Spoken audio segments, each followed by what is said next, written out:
Grace saved $50 a month. Martin saved $500, 10 times more every month for years. Grace retired with $220,000. Martin retired with $170,000. Grace put in $26,000 of her own money over her whole life.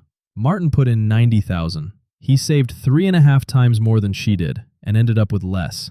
This is the story of why. Grace was 22 when she started.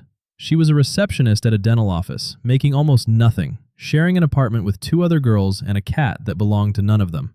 She wasn't disciplined. She wasn't a genius with money. She made one decision on one Tuesday and then never touched it again. She set up an automatic transfer, $50, the day after payday, into a simple index fund a coworker had mentioned once. $50, less than she spent on takeout in a bad week. Then she forgot about it. That's the important part. She genuinely forgot. Martin was 22 once too. The same year, actually. They'd gone to the same high school, 2 grades apart. Martin was smarter about money than Grace. He knew what an index fund was. He could explain compound interest at a party. He read the books. And he didn't start. Not because he was lazy, because he was waiting until he had real money to invest. $50 a month felt embarrassing to him, like showing up to a poker game with pocket change. He'd start when he had something worth starting with. Grace's $50 did nothing exciting for a long time. After 5 years, she had about $4,000. Not life-changing. She barely looked at it. At 29, she got married. The 50 kept going. At 33, she had a daughter, and money got tight. Really tight. The kind where you count groceries in the aisle. She thought about stopping the transfer. She didn't. $50 was small enough to survive a bad year, and that was the whole point. At 40, she had about $30,000. Still not dramatic. Still $50 a month. And then something started happening that Grace did nothing to cause. The account began growing faster than she was putting money in. In her 40s, the growth in a single year passed everything she'd contributed that year. By 50, it wasn't even close. She was still adding $600 a year. The account was adding $8,000, $9,000, $12,000. Grace hadn't gotten smarter. She hadn't increased the amount.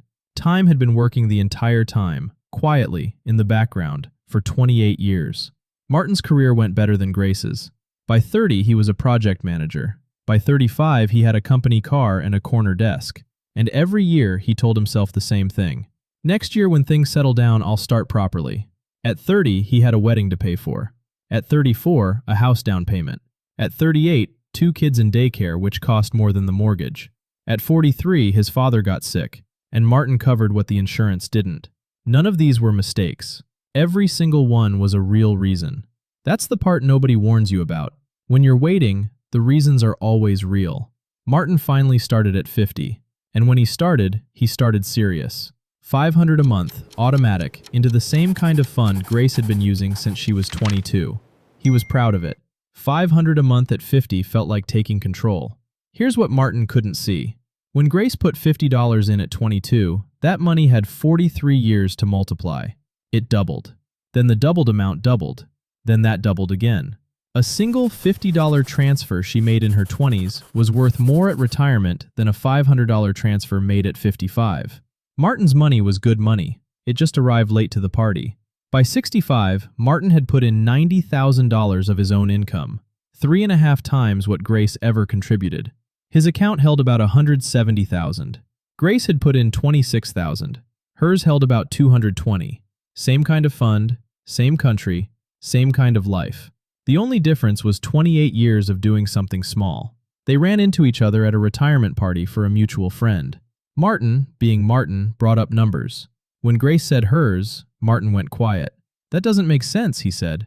"I saved way more than you did." Out on the patio, an old man with a white beard and a red knit hat was stacking chairs. He'd heard the whole thing. "You did," he said. "She just saved earlier." Martin shook his head. $50. It's nothing. The old man set down a chair. "It was nothing. That's exactly why it worked." He nodded toward Grace.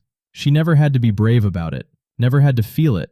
$50 can survive a bad year, a new baby, a hard winter. 500 can't.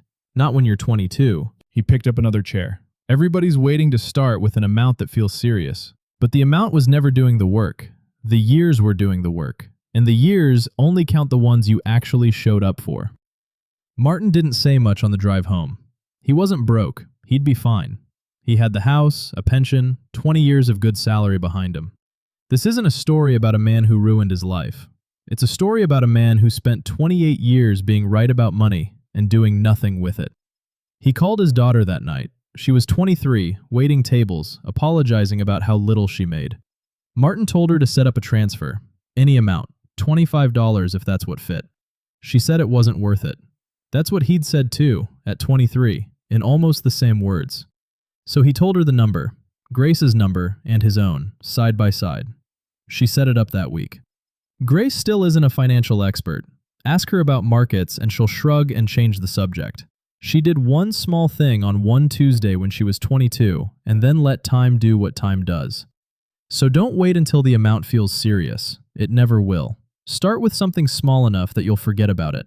Because the money you forget about is the money that gets to keep growing.